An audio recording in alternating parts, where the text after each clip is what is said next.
Hello বন্ধুরা, কেমন আছেন সবাই? আশা করি সকলেই খুব ভালো আছেন।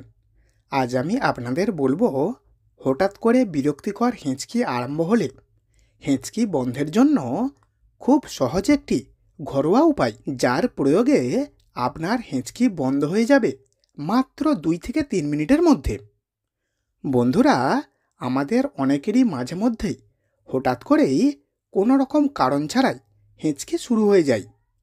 তখন আমাদের খুব কষ্ট হয় এবং সবথেকে বড় কথা হলো, হেঁচকি শুরু হলে আমাদের নিজেদের তো ভীষণ বিরক্তি লাগেই, সেই সাথে আশেপাশে যারা থাকে তাদেরও অস্বস্তি বোধ করে। যাই হোক, চলুন এবার জেনে নিই কীভাবে খুব সহজেই ঘরোয়া উপায়ে হেঁচকি বন্ধ করা যায়।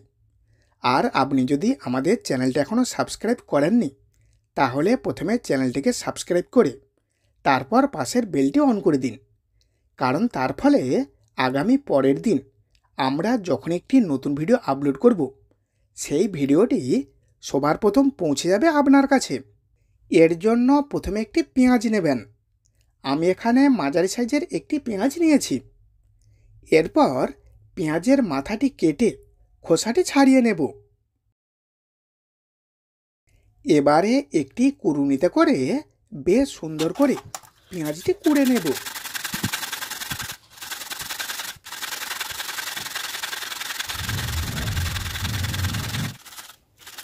এখন এখানে পেঁয়াজটি কুড়ে নেওয়া হয়ে গেছে।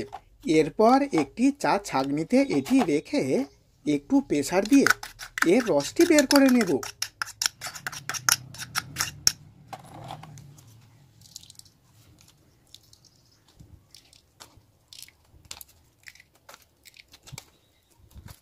এখন এখানে হেঁচকি বন্ধের সহজ ঘরোয়া উপায়টি সম্পূর্ণভাবেই রেডি হয়ে গেছে।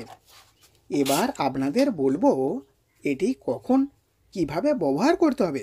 এর জন্য প্রথমে একটি চামচ নেবেন এবং তারপর 1 চামচকে একটু কম জল নিয়ে তার মধ্যে একটি ডোপারে করে এই পেঁয়াজের রস দিয়ে দেবেন এবং পরিমাণ হবে 1, 2, 3, 4, 5, 6, 7, 8, 9, 10, 11, 12, 13, 14, 15, 16, 17, 18, 19, 20, 21, 22, 23, 24, 25। এরপর এটিকে খেয়ে নিন। আশা করি কিছুক্ষণের মধ্যেই আপনার হেঁচকি বন্ধ হয়ে যাবে। তাহলে এই পর্যন্তই ছিল আজকের বিষয়। ভিডিওটি এখানেই শেষ করছি। এখন একটি লাইক করে দিন, বন্ধুবান্ধব প্রিয়জনদের কাছে ভিডিওটি শেয়ার করে দিন এবং আপনার মতামত কমেন্টের মাধ্যমে জানিয়ে দিন।